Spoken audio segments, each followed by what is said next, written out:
Corrí al hospital para ver a mi hijo en la sala de operaciones. De repente, una enfermera me tomó del brazo y susurró: «Rápido, señora, escóndase y confíe en mí. Es una trampa». Mis manos comenzaron a temblar, pero hice exactamente lo que ella dijo. Y 10 minutos después, me quedé helada al verlo. Mi nombre es Lupita. Tengo 68 años y jamás imaginé que terminaría espiando a mi propio hijo desde un cuarto de suministros médicos, con el corazón golpeando tan fuerte que pensé que me delataría. Pero ese día, ese maldito martes de octubre, entendí que el amor de madre también puede hacerte ciega, hasta que alguien te obliga a abrir los ojos. Todo comenzó con una llamada a las 7 de la mañana. Yo estaba preparando café en la estufa, de esos que hierven despacio con canela y piloncillo, cuando mi celular vibró sobre la mesa de la cocina. El número era desconocido. Casi no contesto, pero algo en mi pecho me dijo que lo hiciera. «¿Señora Guadalupe Fierro?» Una voz masculina, seria, apurada. «Sí, soy yo». Habla del Hospital Ángeles del Pedregal. Su hijo Sebastián Montoya acaba de ingresar a urgencias. Está grave. Necesitamos que venga inmediatamente. El aire se me escapó. Las piernas me flaquearon. El teléfono casi se me cae de las manos. ¿Qué le pasó? ¿Está bien? ¿Puedo hablar con él? No hay tiempo, señora. Venga ya. Pregunte por el área de cirugía. Colgaron. No recuerdo haberme puesto los zapatos. No recuerdo haber cerrado la puerta con llave. Solo recuerdo correr hacia la avenida, levantar el brazo temblando para detener un taxi y repetir como letanía: «Por favor, Dios, mi hijo no, mi Sebastián no». El trayecto fue una tortura. Cada semáforo en rojo me parecía una eternidad. Veía mi reflejo en la ventana del taxi. Una mujer mayor, con el cabello recogido a medias, sin maquillaje, con la blusa mal abotonada. Pero no me importaba, solo quería llegar. Cuando las puertas automáticas del hospital se abrieron, entré como alma que lleva el diablo. Mis sandalias hacían eco en el piso brillante. El olor a desinfectante me golpeó la nariz. Me acerqué al mostrador de recepción, casi sin aliento. «Mi hijo, Sebastián Montoya. Me dijeron que está en cirugía». La recepcionista me miró confundida. «¿Montoya? Déjeme verificar». Mientras revisaba su computadora, sentí que el mundo se desaceleraba. Cada segundo era insoportable. Y entonces, desde mi izquierda, una mano firme me tomó del brazo. Era una enfermera joven, de unos 30 años, con el uniforme color verde menta y una mirada intensa que no olvidaré jamás. Su gafete decía: «Rocío Beltrán, Enfermería General». Se acercó a mi oído y susurró rápido, urgente: «Señora Fierro, escúcheme bien. Su hijo no está en cirugía, no está grave. Esto es una trampa. Confíe en mí. Venga conmigo, ahora». Mi cerebro no procesaba. ¿Una trampa? ¿De qué hablaba? Pero algo en sus ojos, una mezcla de compasión y determinación, me hizo obedecer. Me jaló suavemente hacia un pasillo lateral, lejos de la recepción. Caminamos rápido. Mis piernas apenas respondían. Abrió una puerta que decía «Solo personal» y me metió en un cuarto pequeño lleno de cajas con guantes, jeringas, sábanas dobladas. «Quédese aquí, no haga ruido, y confíe en mí». Pero mi hijo. Su hijo está perfectamente bien, y en 10 minutos va a entender todo. Cerró la puerta. Me quedé ahí, en la oscuridad casi total, con solo una rendija de luz que se colaba por debajo de la puerta. El olor a látex y alcohol me mareaba. Mis manos temblaban. Mi respiración era un desastre. ¿Qué estaba pasando? ¿Por qué Sebastián estaría bien si me habían llamado diciendo que estaba grave? Y entonces escuché voces, voces conocidas. Me asomé apenas por la rendija de la puerta, y lo que vi me destrozó el alma. Ahí estaba él, mi Sebastián, caminando tranquilamente por el pasillo del hospital, sin una sola herida, sin dolor, sin nada. Iba vestido con una camisa blanca impecable y pantalones de mezclilla, y a su lado, Valeria, mi nuera. Con su cabello lacio perfecto, sus uñas rojas brillantes y esa sonrisa que siempre me pareció demasiado calculada. Hablaban con alguien, un hombre de bata blanca, y se reían. Se reían. Mi hijo, el hijo que creí que estaba agonizando, se reía como si nada. Sentí que el suelo se abría bajo mis pies. Quise salir, gritarle, preguntarle qué demonios estaba pasando, pero la voz de Rocío resonó en mi cabeza. Confíe en mí. Y me quedé quieta, observando, escuchando. Porque lo que vino después fue peor de lo que jamás pude imaginar. Pero antes de continuar, si esta historia ya te tiene el corazón en un puño, suscríbete al canal para que sigas conociendo historias reales de mujeres que se levantaron cuando todo parecía perdido. Ahora sí, déjame contarte lo que escuché ese día, porque cuando la verdad te golpea, no hay vuelta atrás. Mientras permanecía escondida en ese cuarto oscuro, con el corazón latiéndome en los oídos, mi mente comenzó a retroceder. 8 meses. Apenas 8 meses habían pasado desde que mi vida se partió en dos. Ernesto, mi esposo de 43 años, murió de un infarto fulminante una mañana de febrero.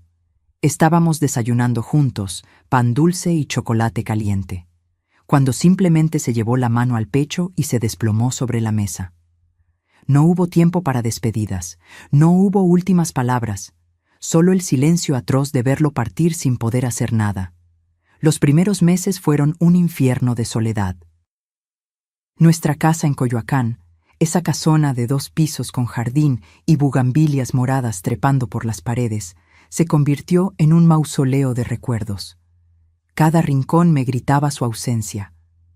La mecedora donde leía el periódico, su taza de café olvidada en el librero, el olor a su loción de afeitar que todavía flotaba en el baño.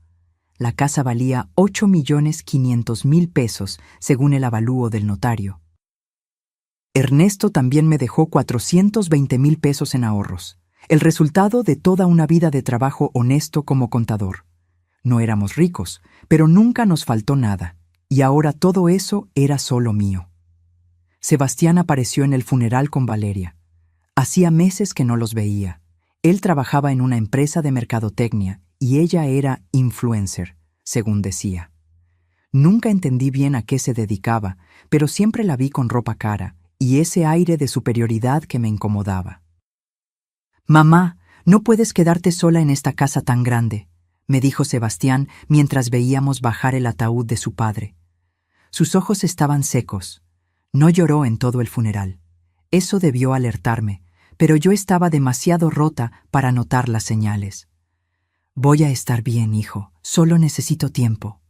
«No, mamá. Papá no hubiera querido que estuvieras sola. Valeria y yo vamos a venirnos a vivir contigo, temporalmente, solo hasta que te estabilices». Temporal. Esa palabra debí grabarla en piedra. Llegaron una semana después con maletas, cajas y a mi nieta Camila, una niña de 3 años con rizos castaños y ojos enormes.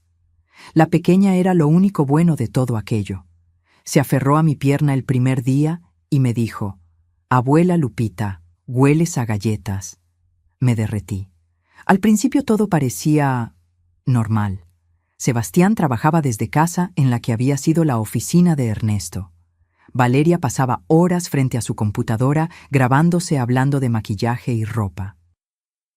Yo cuidaba a Camila, cocinaba, intentaba mantenerme ocupada para no pensar en el vacío, pero las cosas empezaron a cambiar, sutilmente, como cuando el agua empieza a hervir sin que te des cuenta.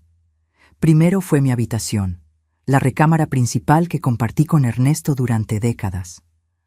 «Mamá, ¿te molesta si nos cambiamos a tu cuarto?», me preguntó Valeria una tarde, con esa voz melosa que usaba cuando quería algo.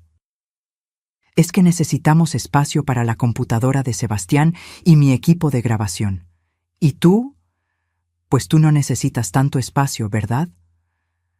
Algo dentro de mí se resistió, pero vi a Sebastián detrás de ella, asintiendo, esperando, y yo solo quería que mi hijo estuviera bien, que no se fuera, que no me dejara completamente sola. «Está bien», susurré. «Me cambio al cuarto de abajo». El cuarto de servicio, pequeño, con una cama individual y una ventana que daba al patio trasero. El cuarto donde solía dormir Chela, nuestra empleada doméstica de hace años. «Es temporal, mamá. Solo mientras arreglamos todo». Temporal. Me mudé con mis cosas en cajas. Vi cómo Valeria redecoraba mi habitación con sábanas nuevas color gris, cojines elegantes y un espejo gigante con luces. Borraron todo rastro de Ernesto, todo rastro de mí. Luego vinieron las otras cosas. «Mamá, mejor guarda tus cosas en la alacena de abajo. La de arriba la necesitamos para los suplementos de Valeria». «Mamá, ¿podrías no usar la sala cuando tengamos visitas? Es que va a venir gente de trabajo y, ya sabes, no queremos interrupciones». «Mamá, ¿te importa si ponemos llave a la alacena? Es que se desperdicia mucha comida y hay que cuidar el presupuesto». Cada petición era una pequeña muerte. Cada «¿te importa?» era en realidad una orden disfrazada. Y yo seguía diciendo que sí, porque tenía miedo. Miedo de quedarme sola. Miedo de que se fueran. Miedo de admitir que mi propio hijo me estaba desplazando de mi propia casa, pero lo peor todavía no había llegado. Un día, buscando unas fotografías viejas de Ernesto, entré a lo que antes era mi habitación. Ellos no estaban. Abrí el cajón de la cómoda buscando el álbum familiar y entonces lo vi.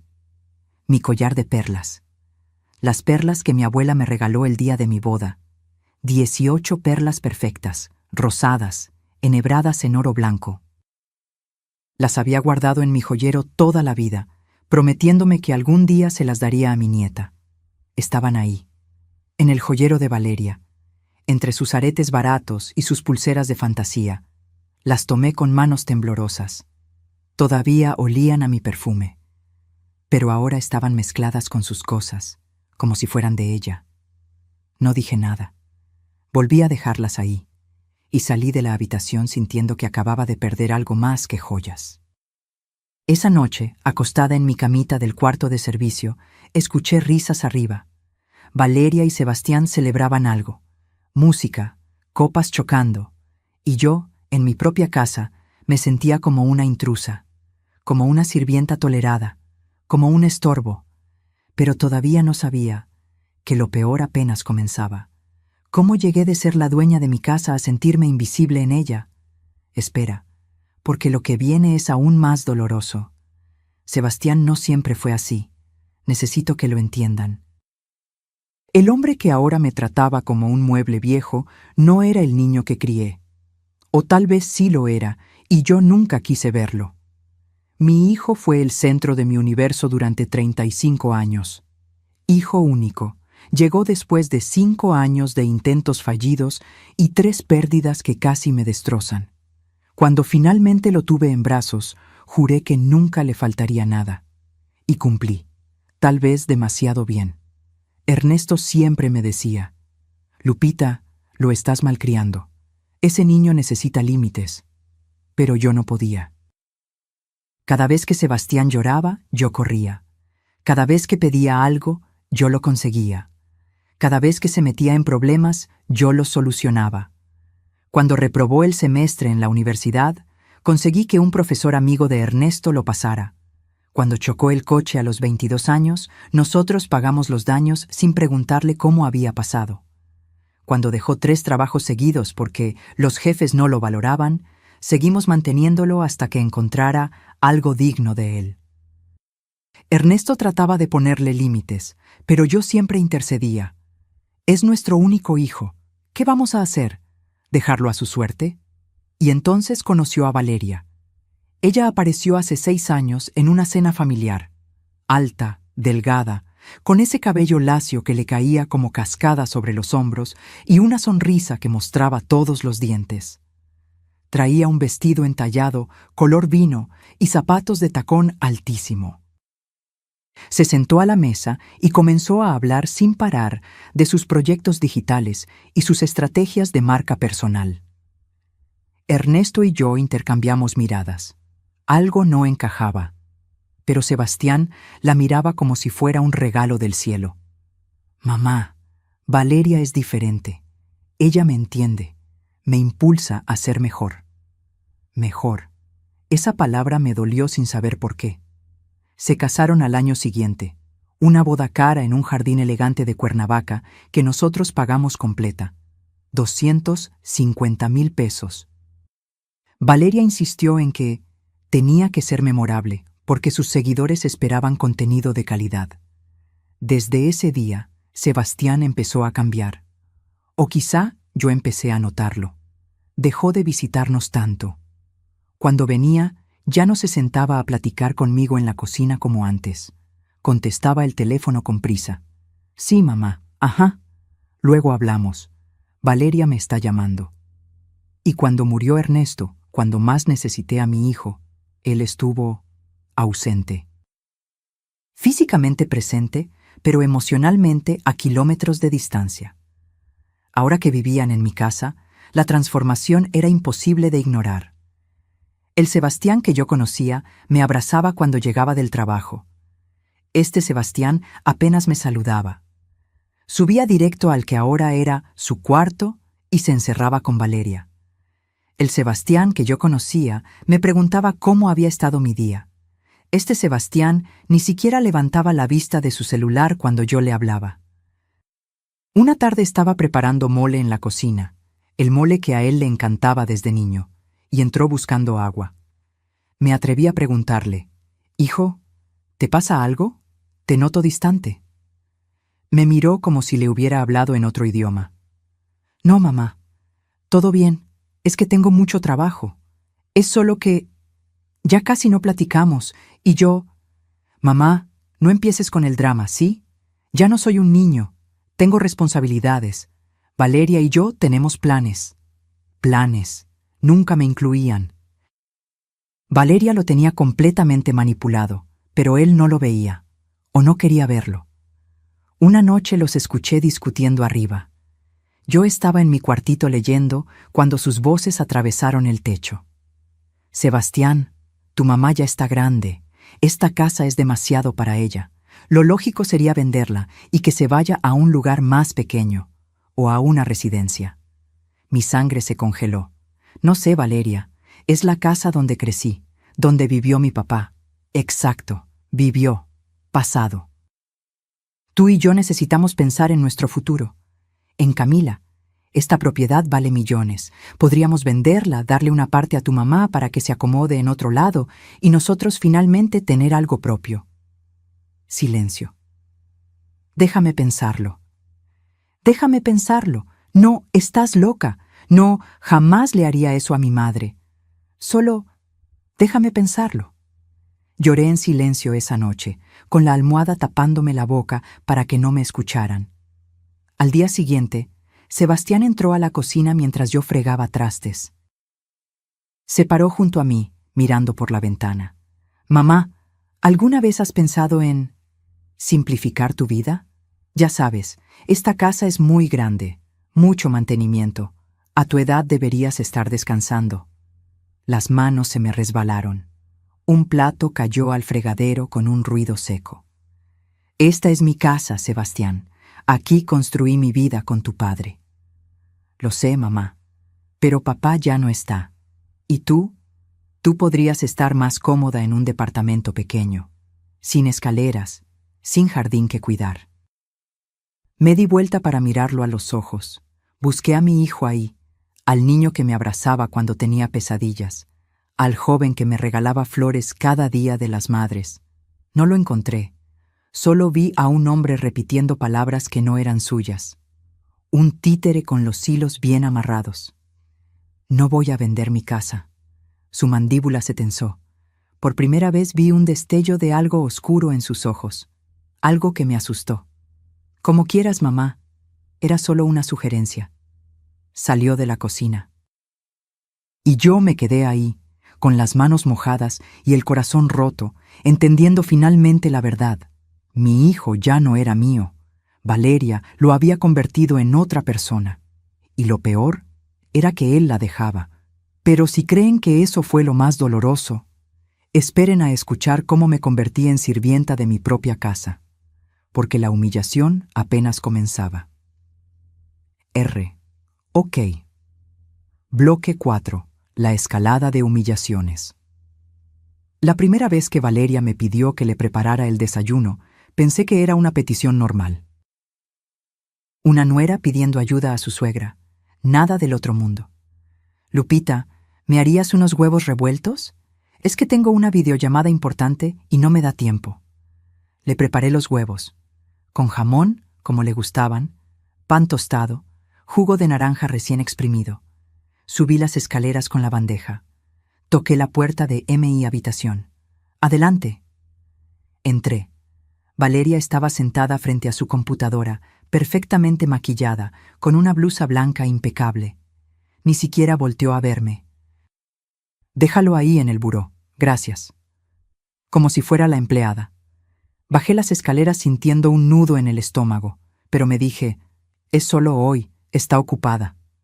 Al día siguiente me pidió lo mismo, y al siguiente, y al siguiente. Para la segunda semana ya no me pedía, simplemente esperaba que le subiera el desayuno a las 9 en punto. Si me retrasaba 5 minutos, escuchaba su voz desde arriba. «Lupita, ¿va a tardar mucho?» Y Sebastián nunca decía nada. Se sentaba en la mesa, comía lo que yo le preparaba y subía a encerrarse en su oficina improvisada. Pero eso fue solo el principio. Un martes llegaron sus amigas. 3 mujeres igual de arregladas que ella, con bolsas de marca y ese aire de quien nunca ha lavado un plato en su vida. Se instalaron en mi sala como si fueran las dueñas. «Lupita, ¿nos traes café?», gritó Valeria desde el sillón. «Y unas galletas, por favor». Preparé café. Serví las galletas que había horneado el día anterior en el plato bonito de porcelana que me regaló mi madre. Lo llevé a la sala con las manos temblando de rabia contenida. «Aquí tienen». Una de sus amigas me miró de arriba abajo. «Ay, qué suerte tienes, Vale. Tener ayuda de confianza que vive en la casa. Es tan difícil encontrar gente honrada hoy en día». Ayuda de confianza.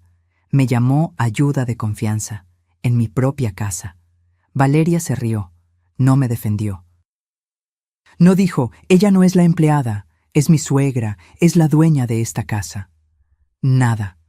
Solo se rió y siguió platicando como si yo fuera invisible. Bajé a la cocina, cerré la puerta y dejé que las lágrimas cayeran en silencio sobre el fregadero. Las humillaciones se volvieron rutina. «Lupita, la ropa de Camila está sucia. ¿Puedes lavarla?» «Lupita, se acabó el papel de baño. Ve a comprarlo». «Lupita, hoy vienen visitas. Necesito que limpies la sala y prepares botana». Cada orden dolía como una bofetada, pero lo peor era que Sebastián lo permitía. Lo veía todo y no decía absolutamente nada. Una tarde estaba trapeando el piso de la sala, mi sala, cuando escuché que Valeria hablaba por teléfono en el balcón. «Sí, mamá, ya casi. Sebastián está convencido de que lo mejor es vender. Solo falta que la vieja firme los papeles. No, no ha sido difícil. La tenemos bien controlada. Le quitamos la llave de la alacena para que no desperdicie comida, la pusimos en el cuarto de servicio y le damos tareas todo el día para que se sienta útil. Se cree que la necesitamos. Es patética, la verdad». El trapeador cayó de mis manos. Patética. Me llamó patética. Y yo seguía ahí, limpiando, cocinando, aguantando. ¿Por qué? Porque tenía miedo. Miedo de que si me quejaba, Sebastián se fuera para siempre. Miedo de quedarme completamente sola en esa casa llena de fantasmas. Miedo de admitir que había perdido a mi hijo, pero la gota que derramó el vaso llegó un domingo de noviembre. Era mi cumpleaños. 68 años. El primero sin Ernesto. Desperté con el corazón pesado, pero con una pequeña esperanza. Tal vez Sebastián recordaba. Tal vez habría un abrazo, una felicitación, algo. Bajé a la cocina, nadie. Preparé café y me senté sola en la mesa. Pasaron las horas. Sebastián salió de su cuarto al mediodía, fue directo al refrigerador, sacó un refresco y volvió a subir, sin mirarme. Valeria bajó a las 2 de la tarde, perfectamente arreglada como siempre. «Lupita, ¿ya preparaste la comida? Tengo hambre». La miré. Esperé que recordara, que dijera algo. Nada. «Voy a preparar algo», murmuré. Cociné, serví, comieron, se fueron. Y yo me quedé ahí, en la cocina, viendo el calendario en la pared con la fecha marcada. 11 de noviembre, mi cumpleaños. Nadie lo recordó. Nadie. Esa noche, acostada en mi camita del cuarto de servicio, algo dentro de mí se rompió, pero no como antes. Esta vez no lloré. Esta vez sentí algo diferente. Rabia. Rabia pura y limpia que me quemaba el pecho. ¿Cuánto más iba a aguantar? ¿Hasta cuándo iba a permitir que me trataran así? ¿En qué momento había dejado de ser Guadalupe Fierro, dueña de su vida, para convertirme en un trapo que todos pisaban? Ernesto jamás hubiera permitido esto, y yo lo estaba traicionando al permitirlo. Me senté en la cama, encendí la luz, y tomé una decisión. Si ellos querían jugar sucio, yo aprendería las reglas. Si querían quitarme todo, tendrían que pasar sobre mi cadáver. Porque una cosa era ser amable, otra muy diferente era ser idiota, y Lupita Fierro ya había sido idiota suficiente tiempo. El Parque de la Bombilla se convirtió en mi refugio. Cada mañana, después de servir el desayuno y limpiar la cocina, salía con la excusa de caminar un rato. Valeria apenas levantaba la vista de su celular. Sebastián ni se enteraba. Me sentaba en la misma banca, bajo el fresno grande, y veía pasar la vida. Señoras con sus nietos, parejas de ancianos tomados de la mano, vendedores de churros. Normalidad. Algo que yo había perdido sin darme cuenta. Fue ahí donde conocí a don Artemio, un hombre de unos 75 años, con el cabello completamente blanco, lentes de pasta gruesa y un bastón de madera tallada que no parecía necesitar realmente. Siempre traía un periódico doblado bajo el brazo y una bolsa con migajas para los gorriones. El primer día solo intercambiamos saludos. El segundo, un comentario sobre el clima. Al tercero, nos sentamos en la misma banca sin decir nada, simplemente compartiendo el silencio. A la semana comenzamos a platicar. ¿Vive cerca, señora? A 3 cuadras, la casa de las bugambilias moradas. Ah, la conozco. Hermosa propiedad. ¿Vive sola? Y ahí me quebré. No sé por qué. Tal vez porque era un desconocido. Tal vez porque ya no soportaba cargar el peso sola. Vivo con mi hijo, mi nuera y mi nieta. Pero sí, me siento muy sola. Don Artemio no dijo nada. Solo asintió, como si entendiera perfectamente. Los días siguientes, poco a poco, le conté todo. Las humillaciones, el despojo silencioso, cómo me habían convertido en sirvienta de mi propia casa, cómo mi hijo me miraba sin verme. Él escuchaba sin interrumpir, sin juzgar. Y cuando terminé, después de casi 2 semanas de desahogarme, dijo algo que me cambió la vida. Señora Lupita, ¿sabe cuál es la diferencia entre una víctima y una sobreviviente? No. La víctima espera que otros cambien. La sobreviviente toma el control de su propia historia. Se acomodó los lentes. Yo fui abogado durante 40 años. Me especialicé en derecho familiar.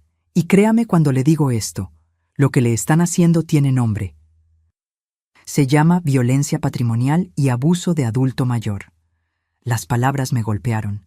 Nunca lo había pensado así, pero tenía razón. ¿Y qué puedo hacer? Es mi hijo.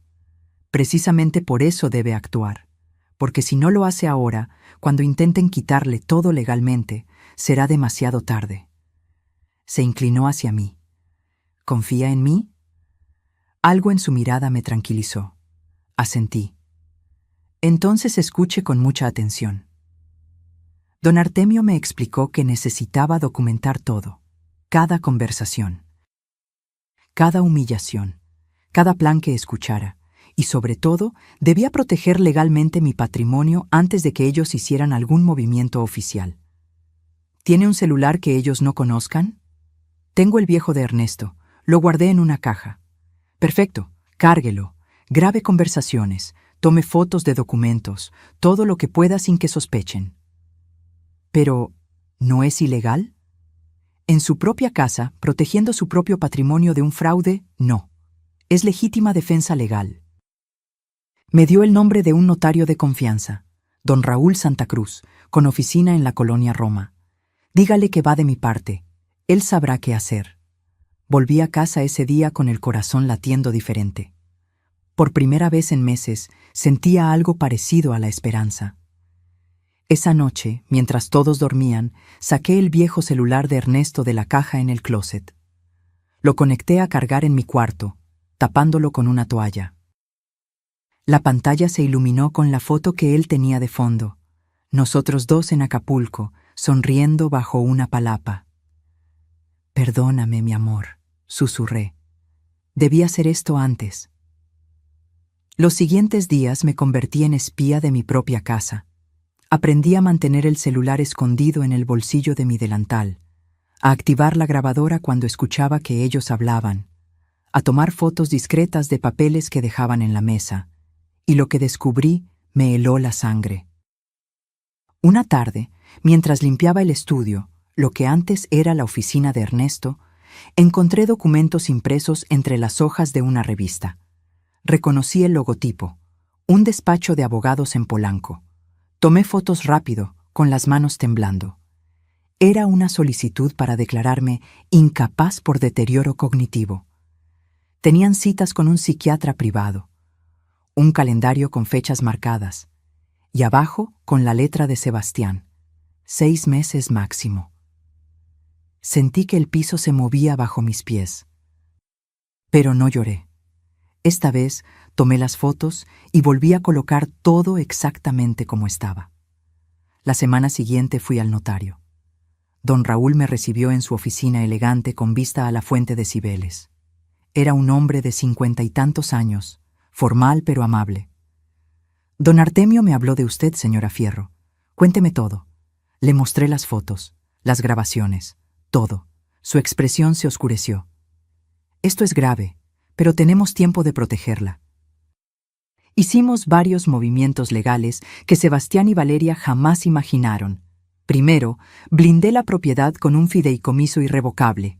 La casa seguía siendo mía, pero nadie podría venderla ni transferirla sin mi consentimiento expreso ante 3 testigos y evaluación psicológica favorable. Segundo, actualicé mi testamento con cláusulas muy específicas. Si intentaban declararme incapaz fraudulentamente, automáticamente perdían cualquier derecho de herencia. Tercero, firmé poderes legales a favor de mi sobrina Daniela, hija de mi hermana, que era abogada en Monterrey. Ella tampoco sabía lo que estaba pasando, pero cuando la llamé y le conté, voló a la Ciudad de México al día siguiente. «Tía, ¿por qué no me dijiste antes?»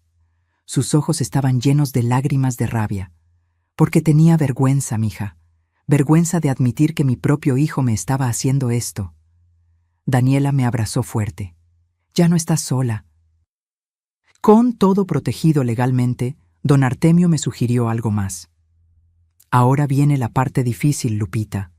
Necesita que bajen la guardia, que crean que ganaron. Solo así se confiarán y mostrarán sus verdaderas intenciones. ¿Quiere que finja demencia?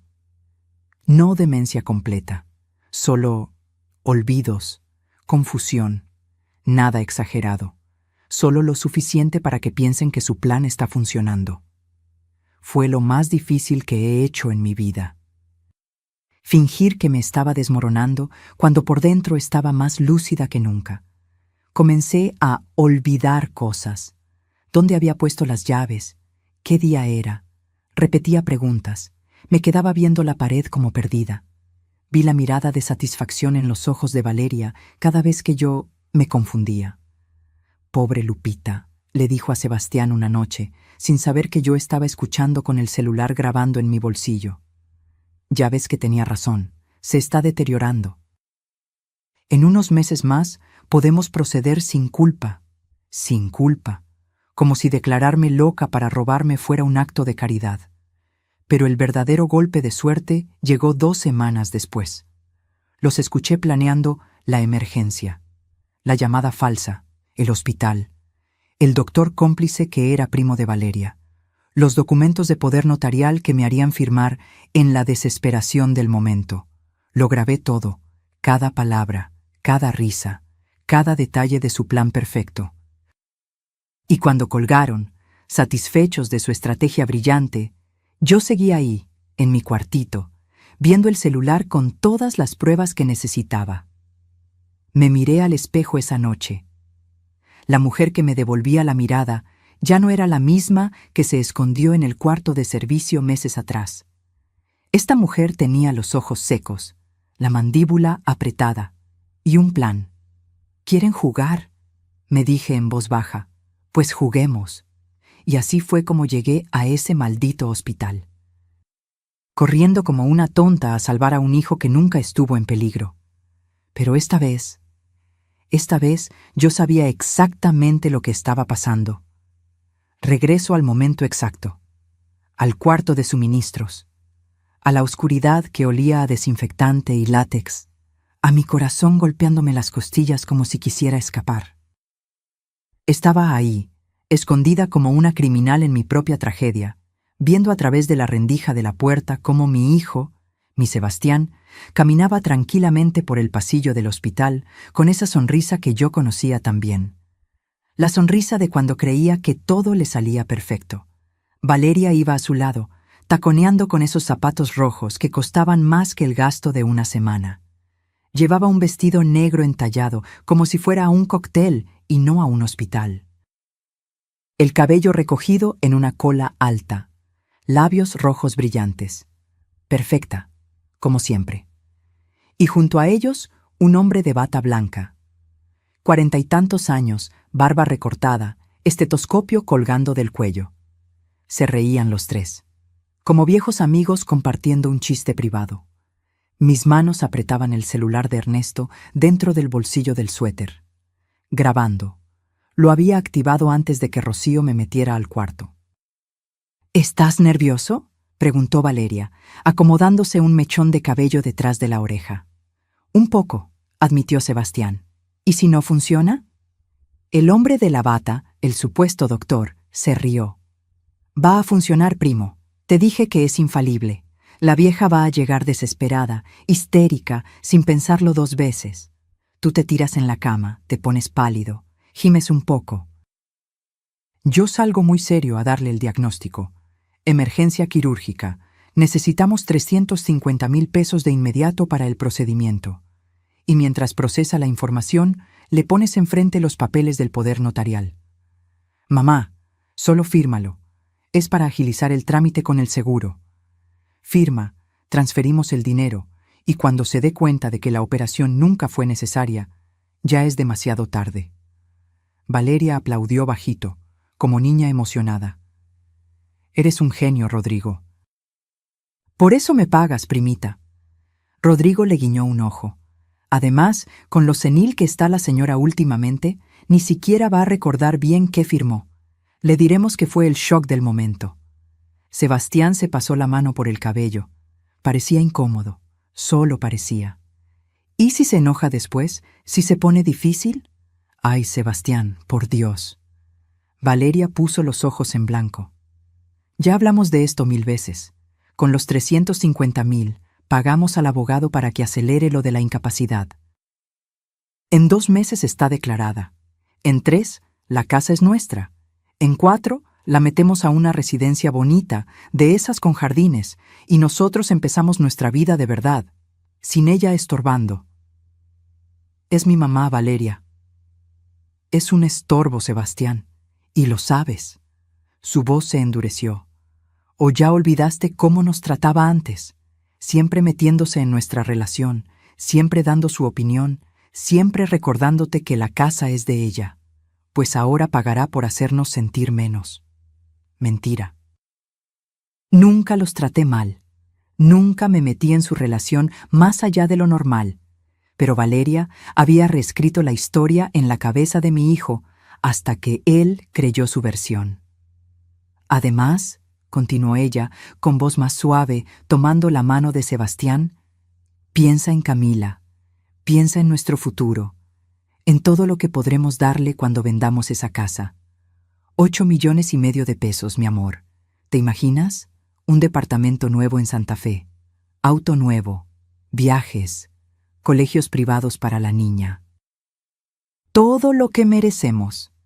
Sebastián asintió lentamente, y en ese momento supe que lo había perdido completamente.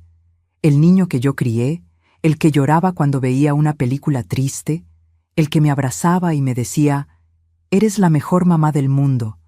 Ese niño estaba muerto, y este hombre, este extraño, había ocupado su lugar. «¿A qué hora dijiste que llegaría?», preguntó Rodrigo, checando su reloj. «Le marqué hace 40 minutos», respondió Sebastián. «Ya debería estar aquí». Le dije que era urgente, que estaba grave. «Perfecto. Entonces vamos a la sala 3. Ahí está todo listo. La cama, los monitores, los sueros falsos, todo el teatro». Comenzaron a caminar por el pasillo, hacia mí. Me pegué contra la pared del cuarto, conteniendo la respiración. Pasaron a centímetros de la puerta. Escuché sus pasos alejarse. Y entonces apareció Rocío. Abrió la puerta despacio. Sus ojos brillaban con esa mezcla de compasión y urgencia que vi desde el principio. ¿Escuchó todo? Asentí, incapaz de hablar. Las lágrimas finalmente salieron, pero no de tristeza, de rabia, de una furia tan grande que me temblaba todo el cuerpo. Lo grabé, susurré, mostrándole el celular. Rocío sonrió. «Bien, ahora escúcheme con atención. Mi turno termina en 10 minutos. Voy a salir con usted por la puerta de emergencias del personal. Ellos están esperándola en recepción y en la sala 3. No la van a ver salir. Tiene a dónde ir». «Sí, tengo gente que me está esperando». «Perfecto». Rocío sacó su celular y tomó fotos de los 3 desde lejos, disimuladamente. «Tome, por si necesita más evidencia. Mi madre pasó por algo similar hace 5 años. Su propia hermana la engañó para quitarle su casa. Desde entonces, cuando detecto estas situaciones, actúo. No voy a permitir que le pase a otra señora lo que le pasó a mi mamá». La abracé, fuerte. «Gracias, gracias por salvarme. No me dé las gracias todavía. Sálvese usted. Vaya con esas grabaciones a las autoridades y no deje que se salgan con la suya». Salimos por la puerta de empleados. El aire fresco de la tarde me golpeó la cara. Noviembre en la Ciudad de México. Cielo gris, olor a lluvia próxima. Caminé 2 cuadras antes de detener un taxi. Le di la dirección de la oficina de don Artemio. Durante todo el trayecto, el celular vibraba en mi bolso. Sebastián llamando. 1 vez, 2, 5, 10. Mensajes de Valeria. «Lupita, ¿dónde estás? ¿Ya llegaste al hospital? Sebastián te está buscando. Está preocupado. Contesta, por favor». Mentiras. Todo mentiras. Llegué a la oficina de don Artemio. Él me esperaba con Daniela. En cuanto me vieron entrar, supieron que tenía lo que necesitábamos. «Lo tengo todo», dije, sacando el celular. Cada palabra, todo el plan. Daniela reprodujo las grabaciones. Su rostro se endureció con cada segundo que pasaba. Cuando terminó, golpeó la mesa con la palma. «Estos malditos... Tía, esto es suficiente para proceder legalmente. Podemos presentar denuncia ahora mismo». «Espera», dijo don Artemio, levantando la mano. «Todavía no». «¿Por qué no?» «Porque si presentamos la denuncia ahora, ellos van a negar todo. Van a decir que la grabación es falsa, que Lupita está confundida, que malinterpretó. Y aunque tengamos evidencia, el proceso legal será largo y doloroso». Se quitó los lentes y me miró directamente.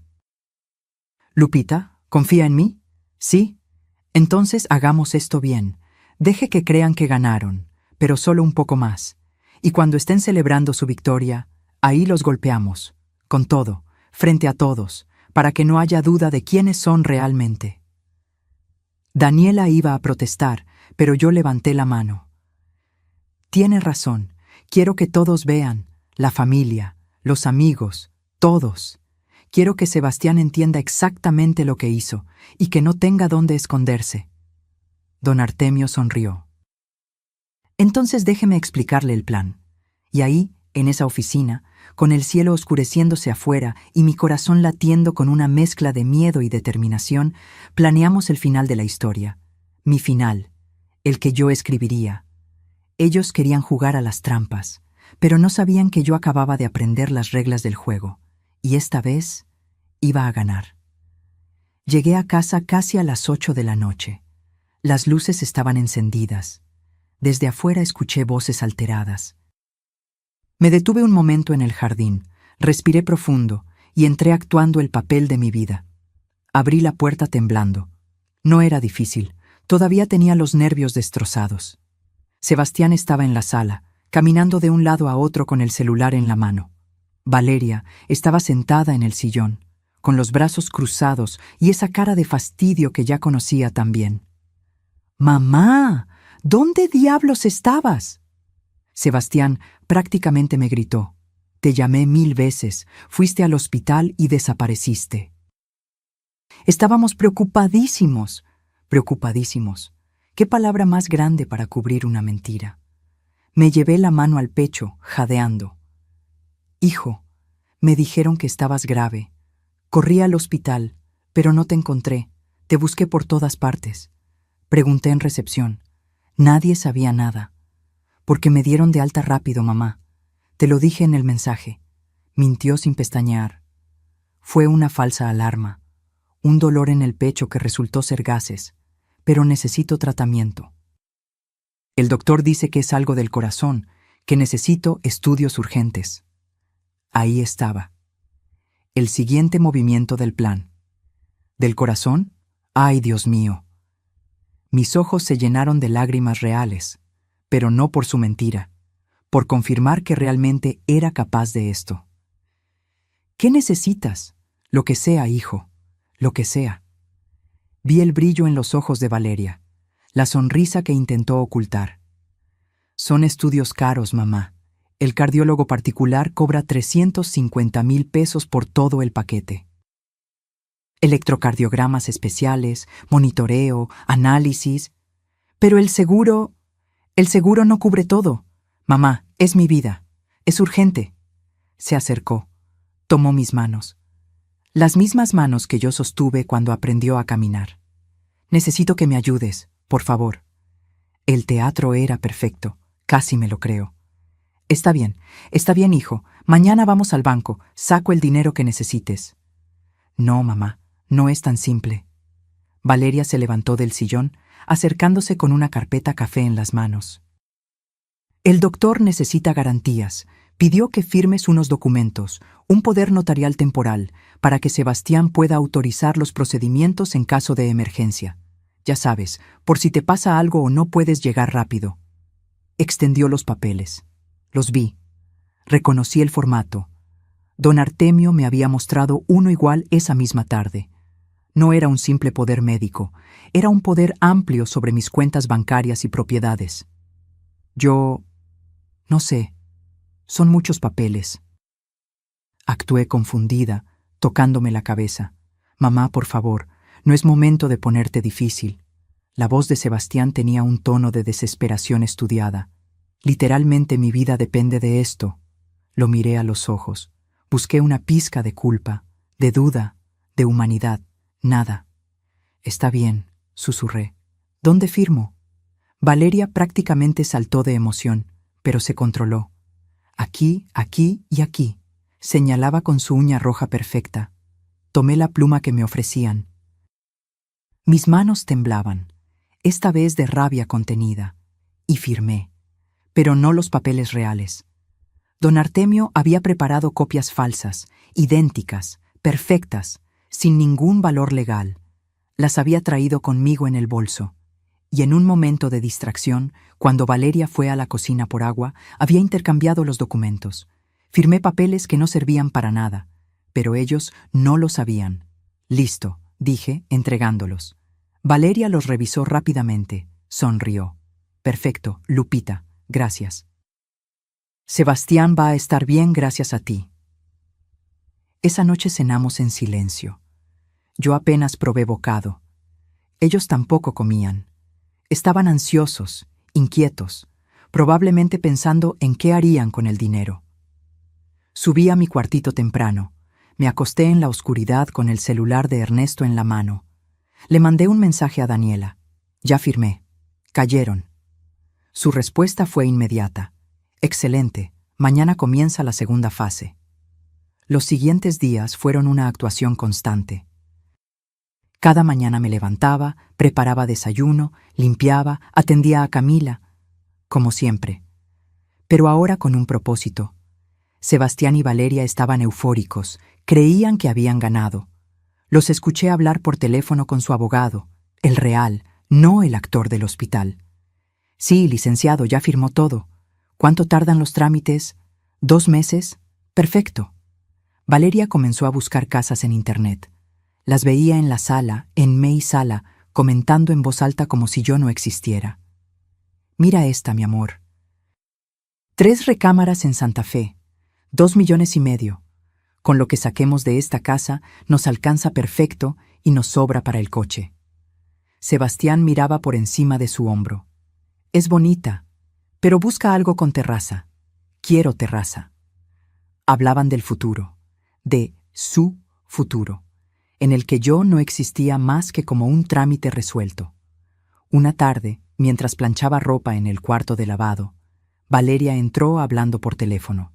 No se dio cuenta de que yo estaba ahí, detrás de las sábanas colgadas. Sí, mamá, ya casi. Te digo que en 3 meses máximo está todo resuelto. No sospecha nada. Está cada día más ida. Sebastián ya habló con el psiquiatra. Va a certificar que no está en sus cabales. Ajá, claro, vamos a darle algo. No somos monstruos. Le rentaremos un departamentito o la metemos a una residencia. Pero la casa es nuestra. Porque nos lo merecemos, mamá. ¿Sabes todo lo que hemos aguantado? Vivir con una vieja amargada que se la pasa recordándonos que es su casa. Me mordí el labio hasta sangrar para no salir y gritarle, pero respiré. Conté hasta 10 y seguí planchando como si nada. Mientras tanto, don Artemio, Daniela y yo trabajábamos en silencio. Presentamos toda la evidencia ante un juez. Las grabaciones, las fotos, los documentos falsificados, el testimonio de Rocío, todo. La denuncia formal se presentó por fraude, extorsión, violencia patrimonial y conspiración para declarar falsamente a un adulto mayor como incapaz.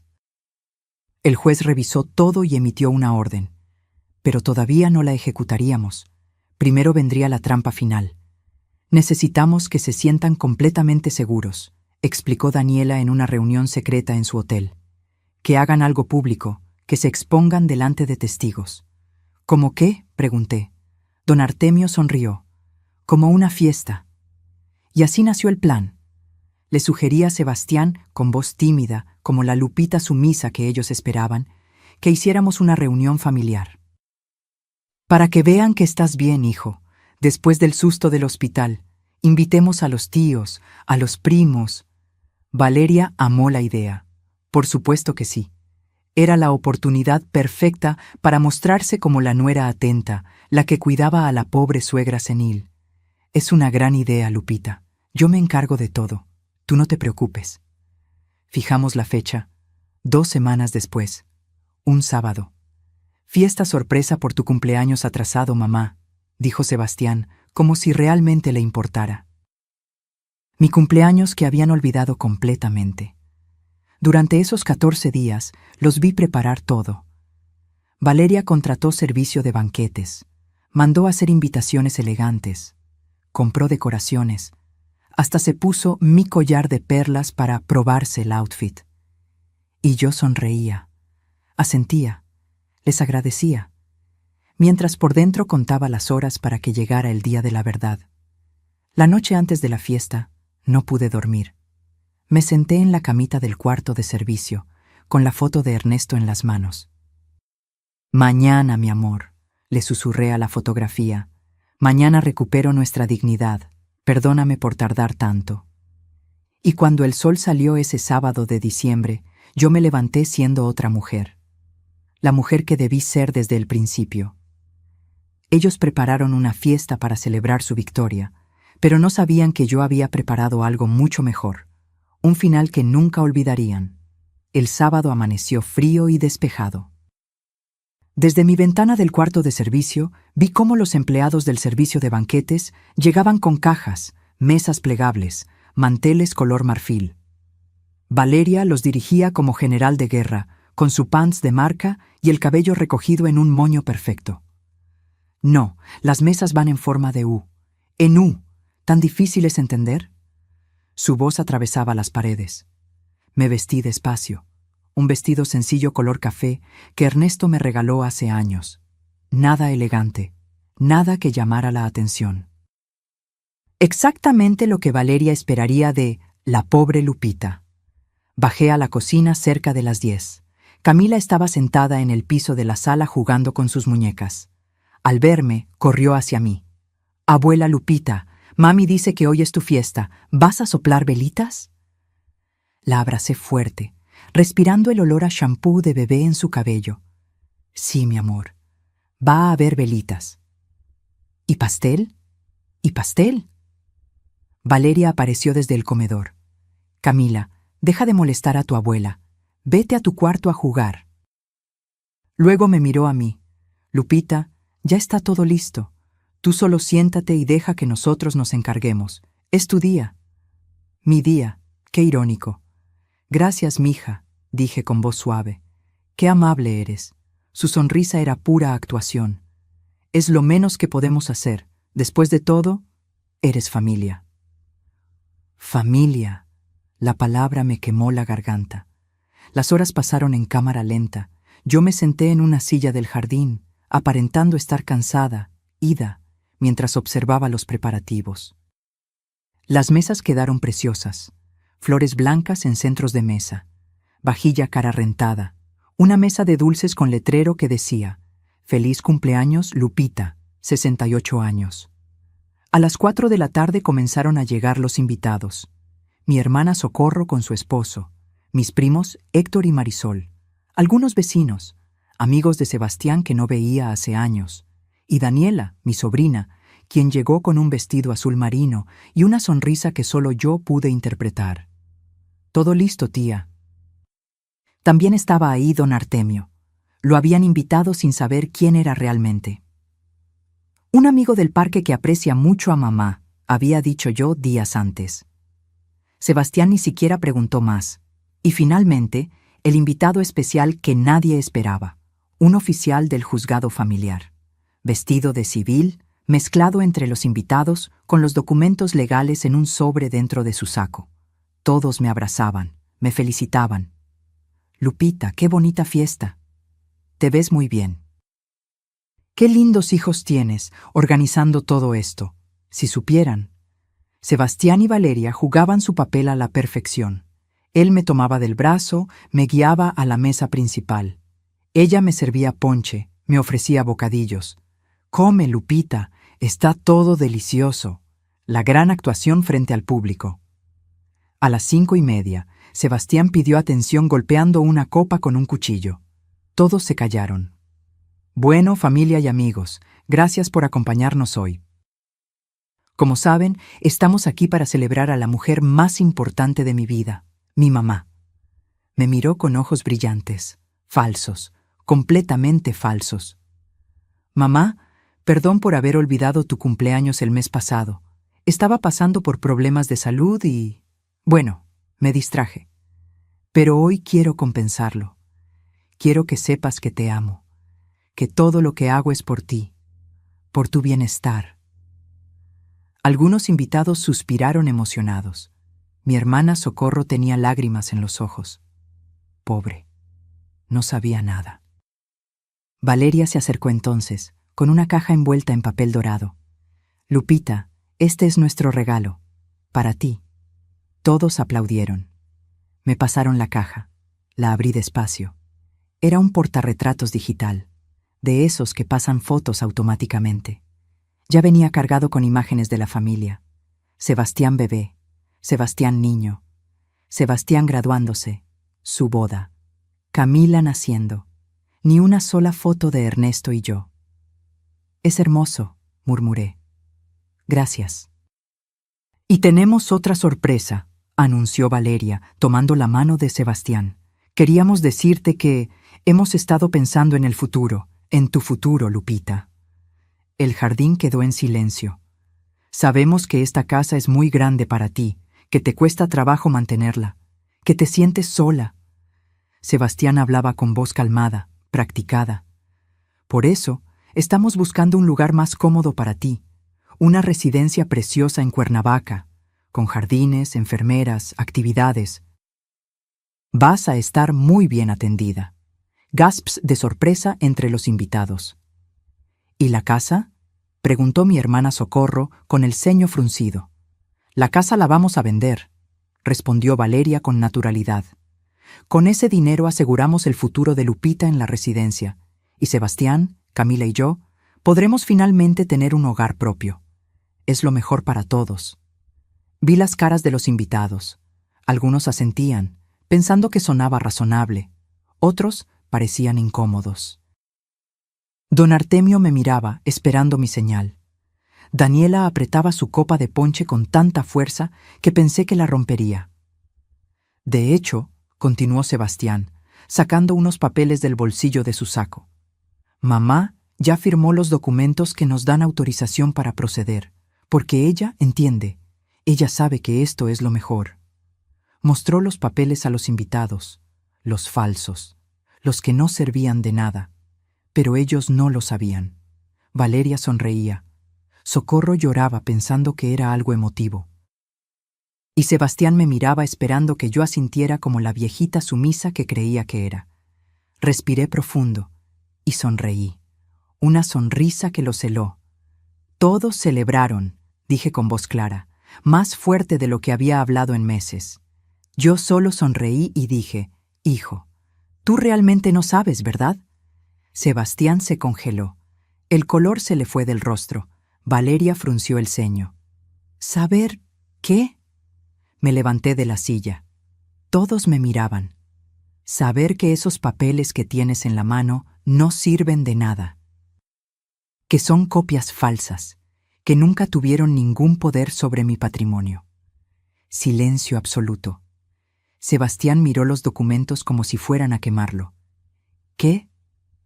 Saber que tengo grabadas todas sus conversaciones, cada plan, cada mentira, la trampa del hospital, el doctor falso, todo. Valeria dio un paso atrás. Estás confundida, Lupita. No, Valeria, por primera vez en meses estoy completamente lúcida. Saqué mi celular del bolsillo. ¿Quieren escuchar? Y ahí, frente a todos los invitados, reproduje las grabaciones. La voz de Valeria. La tenemos bien controlada. Es patética, la verdad. La voz de Sebastián. ¿Y si se enoja después? La voz del primo Rodrigo. La vieja va a llegar desesperada, histérica. El jardín se llenó de susurros escandalizados. Socorro se llevó las manos a la boca. Los vecinos se miraban entre sí. Marisol negaba con la cabeza, incrédula. Valeria intentó tomar mi celular. Eso es ilegal. No puedes grabar sin permiso. En mi propia casa, protegiendo mi patrimonio de un fraude, sí puedo, respondí con calma. Y tengo testigos, tengo evidencia, y tengo algo más. Miré a don Artemio. Él asintió. Lupita, la voz de Sebastián temblaba. Mamá, por favor, yo puedo explicar. No, ya no. Lo miré a los ojos. Tuve 8 meses para escuchar explicaciones, 8 meses aguantando humillaciones, siendo sirvienta en mi propia casa, viendo cómo planeaban robarme todo. Esperando que en algún momento reaccionaras, que recordaras quién te crió, quién te amó incondicionalmente. Las lágrimas rodaban por mis mejillas, pero no eran lágrimas de tristeza, eran de liberación. Y lo peor de todo, Sebastián, no es que Valeria te manipulara, es que tú la dejaste, que elegiste creerle a ella y traicionar a tu propia madre. Él intentó acercarse. Mamá, no me toques. Di un paso atrás, y entonces don Artemio se acercó con el oficial del juzgado. Guadalupe Fierro tiene una denuncia formal presentada contra ustedes dos, dijo el oficial con voz firme, por fraude, extorsión, violencia patrimonial y conspiración para declarar falsamente a un adulto mayor como incapaz. Los invitados estallaron en murmullos. Valeria palideció. Esto es un malentendido. No es ningún malentendido, intervino Daniela acercándose. Tenemos toda la evidencia necesaria, y ahora tienen dos opciones. El jardín se convirtió en un tribunal improvisado. Los invitados formaban un semicírculo alrededor de nosotros, algunos con la boca abierta, otros con los ojos llenos de lágrimas. El pastel de cumpleaños seguía intacto sobre la mesa, con sus velitas sin encender, como testigo mudo de todo. Daniela sacó una carpeta de su bolso. Todos sus movimientos eran precisos, profesionales. Opción 1, dijo con voz firme, abriendo la carpeta para que todos vieran los documentos oficiales. Proceden los cargos penales completos. Fraude patrimonial, de 3 a 12 años de prisión. Violencia familiar, de 6 meses a 4 años. Conspiración para declarar falsamente incapaz a un adulto mayor. Agravante que puede sumar hasta 5 años más la reparación del daño moral y patrimonial. Valeria temblaba. Sebastián parecía a punto de desmayarse. Opción 2, continuó Daniela, cerrando la carpeta. Sebastián y Valeria abandonan esta casa hoy mismo. Se llevan únicamente su ropa personal y los objetos que puedan probar que compraron con su dinero. Firman un documento de desistimiento de cualquier reclamo futuro sobre esta propiedad. Y Sebastián acepta asistir a terapia familiar obligatoria si desea, algún día, reconstruir la relación con su madre. ¿Y Camila? Mi voz salió quebrada. Porque esa niña era lo único inocente en todo esto. Camila se queda temporalmente con su abuela, bajo custodia provisional, explicó Daniela. Ella misma pidió quedarse contigo cuando le explicamos que sus papás tendrían que irse. Valeria puede visitarla bajo supervisión hasta que se resuelva la situación definitiva. Valeria explotó. No pueden quitarme a mi hija, esto es secuestro. Esto es protección de menores, respondió el oficial del juzgado. La niña estaba viviendo en un ambiente donde se cometía un delito. El juez ya lo autorizó. Los ojos de Valeria echaban fuego. Me miró con un odio tan puro que sentí frío. Todo esto es tu culpa, vieja estúpida. Si nos hubieras dado lo que nos correspondía desde el principio... ¿Lo que les correspondía? Mi hermana Socorro dio un paso al frente, con la voz temblando de indignación. ¿Correspondía? Esta casa la construyeron Lupita y Ernesto con 40 años de trabajo. Ustedes no pusieron ni un peso. ¿Cómo se atreven? Porque él es su hijo, gritó Valeria. Porque él lo merece más que ella. Porque ella ya está vieja y ya vivió su vida. Ahora nos toca a nosotros. El silencio que siguió fue sepulcral. Hasta los empleados del banquete habían dejado de trabajar para observar. Valeria, dije con una calma que yo misma no sabía de dónde sacaba. Yo te recibí en mi casa cuando quedaron sin dónde vivir. Te abrí mi puerta, te di techo, comida, cuidé a tu hija como si fuera mi propia sangre. Y tú me llamaste patética, me quitaste mi habitación, mi dignidad, planeaste robarme todo, y lo peor de todo. Convertiste a mi hijo en un ladrón. Me giré hacia Sebastián. Él no podía mirarme a los ojos. Mamá. Su voz era apenas un susurro. Yo no quería que llegara a esto. ¿No querías? ¿En serio? Mi voz se elevó por primera vez. 48 años contenidos en ese grito. Sebastián, tú planeaste engañarme con un hospital falso. Tú firmaste papeles para declararme incapaz. Tú me dejaste dormir en el cuarto de servicio mientras ella usaba mi collar de perlas. ¿Y no querías que llegara a esto? Las lágrimas finalmente brotaron de sus ojos, pero ya era tarde. Pensé que era lo mejor, que tú estarías bien en una residencia, que nosotros podíamos. ¿Podían qué? Don Artemio habló por primera vez desde que comenzó todo. Su voz sonaba como la de un padre decepcionado. ¿Podían vivir en una casa robada? ¿Dormir en una cama comprada con el dolor de una madre? ¿Mirar a esa niña a los ojos y decirle que traicionaron a su abuela para darle mejor vida? Sebastián se cubrió el rostro con las manos.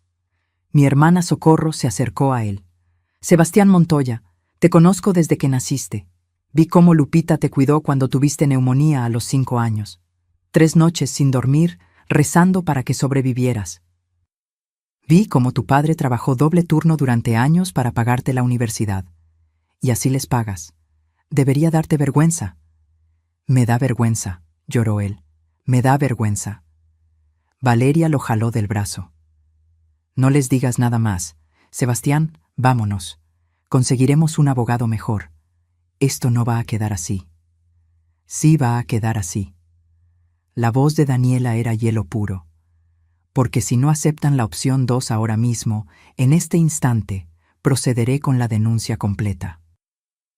Y les aseguro que con toda esta gente como testigos de su actitud, de cómo la trataban, de cómo acaban de confirmar todo frente a todos, no van a tener escapatoria. Valeria abrió la boca para responder, pero Sebastián la interrumpió. Acepto. Su voz sonaba rota. Acepto la opción 2. ¿Qué? Valeria lo miró como si acabara de apuñalarla. Acepto, Valeria, basta, ya basta. Mira lo que hicimos, mira lo que te dejé hacernos.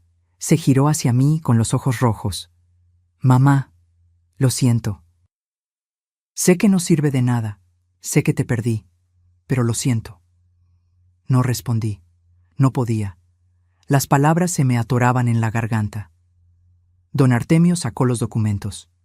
Firmen aquí y aquí. Desistimiento de reclamos, compromiso de mudanza inmediata.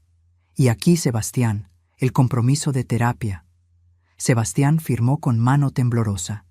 Valeria se negó al principio, pero cuando el oficial le explicó que la alternativa era ser arrestada inmediatamente, también firmó, con tanta fuerza que rasgó el papel. Tienen 2 horas para sacar sus cosas, dijo Daniela, revisando los documentos. Los invitados seguían ahí, inmóviles, procesando todo lo que acababan de presenciar. Sebastián y Valeria subieron las escaleras. Los escuchamos abrir cajones, arrastrar maletas. Valeria gritaba, aventaba cosas. Sebastián guardaba en silencio. Mi primo Héctor se acercó a mí. Lupita, si hubiéramos sabido. Nadie sabía. Yo no quería que supieran. Tenía vergüenza. Limpié mis lágrimas. Vergüenza de admitir que mi propio hijo me estaba destruyendo. Socorro me abrazó. Ya pasó, hermana, ya pasó. Pero no había pasado. Todavía faltaba lo más difícil. Camila bajó las escaleras con su mochila de unicornios. Tenía los ojos confundidos, asustados. Abuela Lupita, mami dice que me voy con ellos. Me arrodillé frente a ella, tomando sus manitas. Mi amor, ¿tú quieres irte? Negó con la cabeza, con los labios temblando. Quiero quedarme contigo. Mami y papi se pelean mucho. Y tú me haces galletas y me lees cuentos. El corazón se me partió. Entonces te quedas conmigo, preciosa. Está arreglado. Mami vendrá a visitarte seguido. Valeria bajó en ese momento con 3 maletas. Al escuchar eso, soltó las maletas con estrépito. No puedes quedarte con mi hija. El juez ya lo determinó, repitió Daniela. Custodia provisional de la abuela, visitas supervisadas para la madre, o proceden los cargos y pierdes incluso eso. Valeria se arrodilló frente a Camila, tomándola de los hombros. Mija, vamos a estar bien. Vamos a conseguir una casa nueva, preciosa. No necesitamos a nadie. Camila la miró y dijo algo que nadie esperaba. ¿Por qué le dijiste cosas feas a mi abuela, mami? Te escuché. Le dijiste vieja y patética. El jardín quedó en silencio. Valeria palideció. Tú no entiendes. Sí entiendo. Ella es buena, y tú fuiste mala con ella. Camila se soltó de sus manos y se aferró a mi pierna. Valeria se quedó ahí, arrodillada, viendo cómo su propia hija la rechazaba. Sebastián bajó con su maleta. Evitaba mirar a todos. «Valeria, vámonos». «Mi hija. Valeria, vámonos». Salieron por la puerta del jardín, sin decir más nada, sin mirar atrás. Valeria sollozaba. Sebastián caminaba con los hombros caídos, como un hombre derrotado. Y yo los vi irse, al hijo que había criado, a la mujer que lo había envenenado. La puerta se cerró. Y por primera vez en 8 meses, respiré. Se habían ido. Y aunque mi corazón estaba roto, por fin podía empezar a sanar. El jardín seguía lleno de invitados atónitos. Nadie se había movido desde que Sebastián y Valeria cruzaron esa puerta.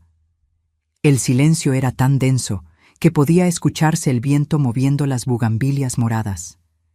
Camila seguía aferrada a mi pierna, con su carita enterrada en mi vestido.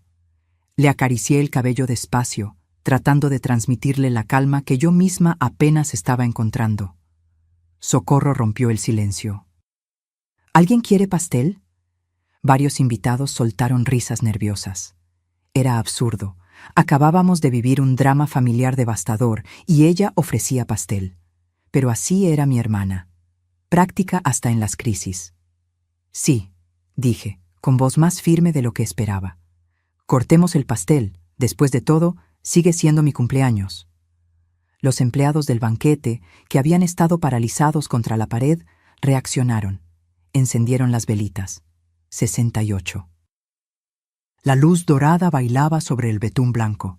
Todos cantaron las mañanitas, con voces temblorosas al principio, pero que fueron ganando fuerza. Y cuando llegó el momento de soplar las velas, cerré los ojos y pedí un deseo. No pedí que Sebastián volviera. No pedí que todo volviera a ser como antes. Pedí fuerza, para seguir adelante, para reconstruir lo que había quedado roto. Soplé. Las velas se apagaron todas de un golpe. Camila aplaudió. «Lo lograste, abuela». «Sí, mija, lo logré». Los invitados comenzaron a acercarse uno por uno, algunos con lágrimas en los ojos, otros con rabia contenida, todos con palabras de apoyo. «Lupita, hiciste lo correcto», dijo mi prima Marisol, abrazándome fuerte. «Nadie merece ser tratado así. Nadie». Los vecinos, que tantas veces vieron a Valeria tratarme como sirvienta en mi propio jardín, también se acercaron. «Señora Fierro, si hubiéramos sabido, si nos hubiera dicho algo, no hubieran podido hacer nada», respondí con sinceridad. Esto era algo que yo tenía que resolver. Tenía que aprender a defenderme. Don Artemio se sentó a mi lado en una de las sillas del jardín. «Lo hizo bien, Lupita. Fue valiente cuando más lo necesitaba».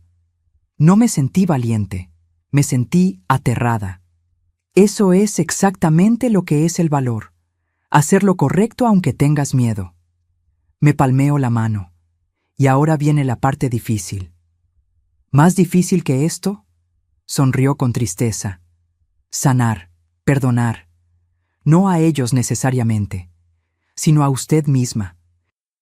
Por haber permitido que llegara tan lejos. Esas palabras me calaron hondo, porque tenía razón. Una parte de mí estaba enojada conmigo misma. Por haber sido ciega. Por haber aguantado tanto. La fiesta continuó, aunque con un tono completamente diferente al planeado. Ya no era una celebración. Era más bien una reunión de sanación colectiva. La gente comía, hablaba en voz baja, me abrazaba cada tanto. A las 8 de la noche, los últimos invitados se fueron. Socorro se ofreció a quedarse, pero le dije que estaría bien. Daniela ayudó a limpiar junto con los empleados del banquete. Don Artemio se despidió con un abrazo largo.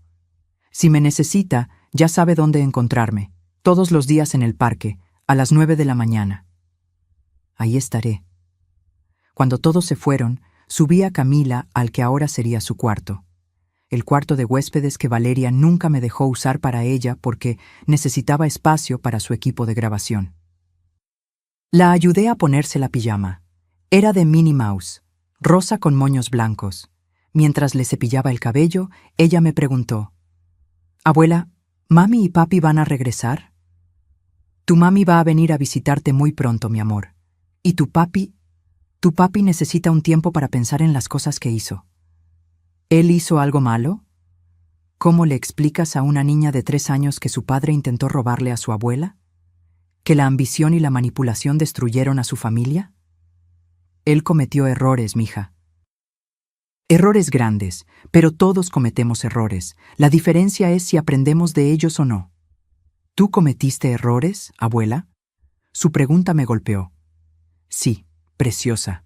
Muchos. Dejé que me trataran mal. No me defendí cuando debía hacerlo.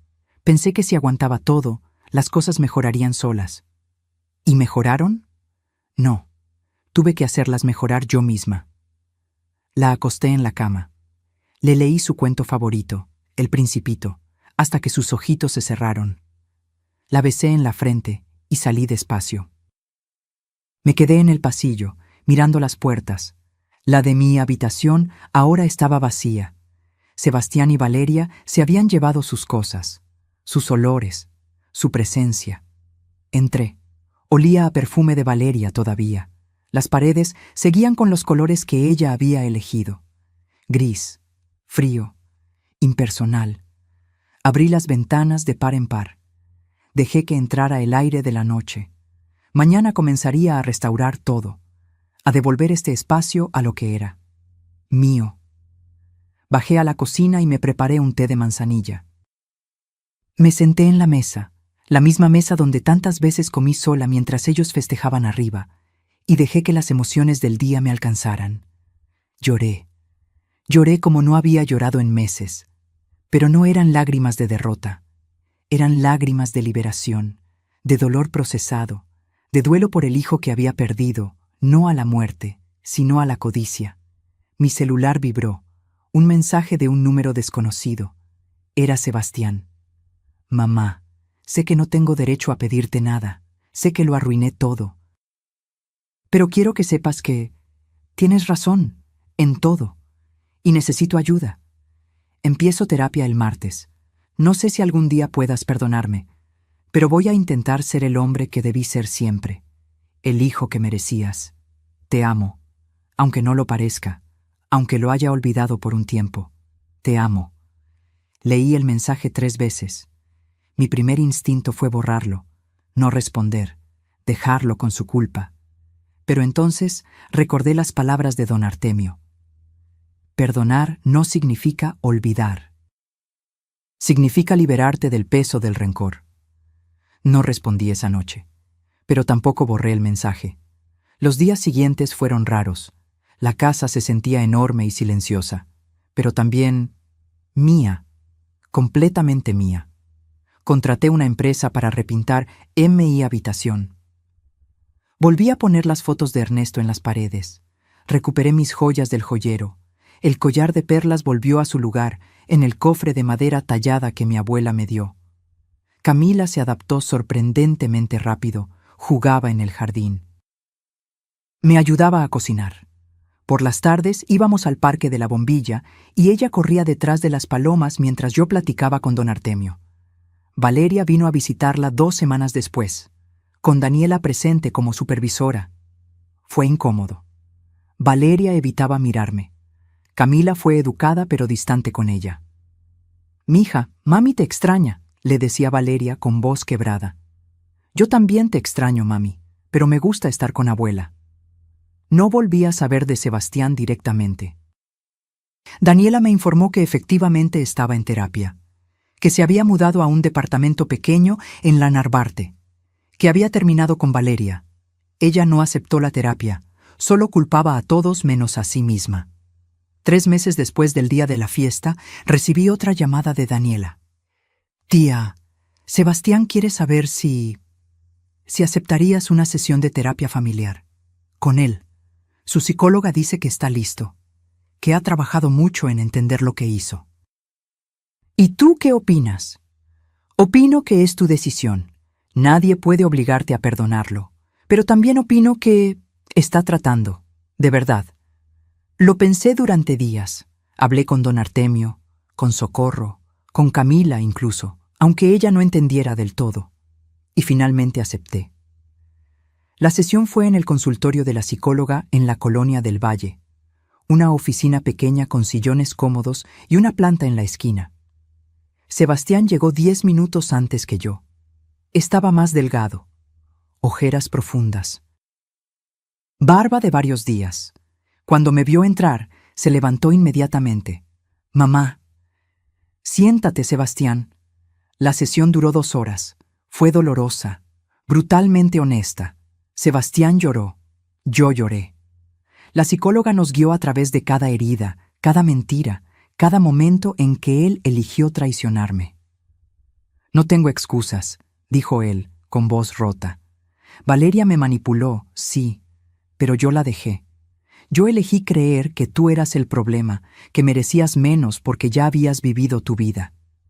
Y me equivoqué. Estaba tan cegado por la ambición, por querer tener más, que olvidé todo lo que tú y papá me enseñaron». «¿Y ahora qué?», pregunté. «¿Esperas que te perdone y todo vuelva a ser como antes?». «No, sé que eso nunca va a pasar. Rompí algo que no tiene reparación completa, pero quiero intentar reconstruir algo nuevo, no como era, sino como puede ser, si tú me das esa oportunidad». Miré a ese hombre frente a mí, mi hijo, el niño que había cargado en brazos, el adolescente rebelde, el adulto que me traicionó. «No sé si puedo, Sebastián, todavía duele demasiado. Lo entiendo, y esperaré, el tiempo que sea necesario». Salimos del consultorio sin abrazarnos, sin promesas, pero con algo que no teníamos antes: honestidad. 6 meses después del día de la fiesta, la vida había encontrado un nuevo ritmo. Camila iba a un jardín de niños cerca de casa. Le encantaba. Valeria la visitaba cada 2 semanas. Sebastián la veía los domingos, siempre en mi presencia. Poco a poco, reconstruía su relación con su hija. Conmigo todavía había distancia, pero ya no era un abismo infranqueable. Era más bien un puente en construcción, lento, frágil, pero existente. Una tarde de julio, casi 9 meses después de todo, estaba en el jardín podando las bugambilias cuando Sebastián llegó. «Mamá, ¿puedo hablar contigo?». «Siempre». Se sentó en la banca de hierro forjado, la misma donde Ernesto solía leer el periódico los domingos. «Conseguí un trabajo nuevo. En una empresa de contabilidad. No paga mucho, pero es honesto. Y estoy juntando para devolverte el dinero de la boda y compensar, aunque sea un poco, todo lo que gasté viviendo aquí. No necesitas...». «Sí necesito, mamá. Necesito hacerlo. Por mí. Para poder mirarme al espejo y saber que estoy intentando reparar, aunque sea una parte del daño». Lo miré. Ya no era el hombre arrogante que me quitó mi habitación. Era alguien humilde, quebrado, pero intentando reconstruirse. «Está bien, hijo. Acepto», asintió, con los ojos húmedos. «Gracias». Se quedó un rato más. Jugó con Camila en el jardín. Me ayudó a mover unas macetas, y cuando se fue, me abrazó. Un abrazo corto, tímido, pero real. «Te quiero, mamá». «Yo también, hijo, aunque me cueste». Sonrió con tristeza. «Lo sé, y lo entiendo». Hoy, mientras escribo esto casi 2 años después, miro mi casa recuperada. Las bugambilias siguen creciendo moradas y hermosas. Camila tiene 5 años y me ayuda a hornear galletas todos los sábados. Sebastián viene a cenar una vez al mes. Todavía hay momentos incómodos. Todavía hay dolor que no se ha ido completamente. Pero también hay algo nuevo: dignidad. La dignidad que recuperé el día que decidí defenderme. La dignidad que ahora protejo con uñas y dientes. Valeria intentó demandarme por la custodia de Camila. Perdió. Los jueces vieron todas las pruebas. Ahora tiene visitas muy limitadas. Sebastián se divorció hace 6 meses. Dice que fue lo mejor que pudo hacer. Don Artemio sigue siendo mi amigo. Todos los días a las 9 en el parque. Socorro viene a visitarme cada semana. Daniela es la administradora legal de mi patrimonio, por elección mía, no por imposición. Y yo volví a ser Lupita Fierro, no la víctima, no la viejita patética, sino la mujer que construyó una vida, que la defendió cuando fue necesario, que aprendió que el amor propio no es egoísmo, es supervivencia. Si estás escuchando esta historia y te sientes identificada, si alguien en tu familia te está haciendo sentir invisible, inútil, estorbosa, escúchame bien. No eres invisible, no eres un estorbo, no importa tu edad, no importa si son tus hijos, tus nietos, tus hermanos. Tu dignidad no se negocia. Tu casa es tuya, tu vida es tuya, tu voz importa y nunca, nunca es tarde para defenderte. Yo lo hice a los 68 años, cuando pensé que ya todo estaba perdido. Cuando creí que debía aguantar porque así son las familias. Cuando el miedo a la soledad casi me destruye. Pero me levanté, y si yo pude, tú también puedes. Porque la verdadera riqueza no está en las casas que heredas, ni en el dinero que acumulas. Está en la dignidad que nunca permites que te quiten. Si esta historia te llegó al corazón, déjame tu comentario contándome de dónde nos ves. Y si conoces a alguien que necesita escuchar esto, compártelo. Porque a veces, saber que no estamos solos es el primer paso para defendernos. Dale like, suscríbete al canal para más historias de mujeres que decidieron no rendirse. Y recuerda, nunca es tarde para recuperar lo que es tuyo. Nos vemos en la próxima historia, con el corazón valiente, siempre.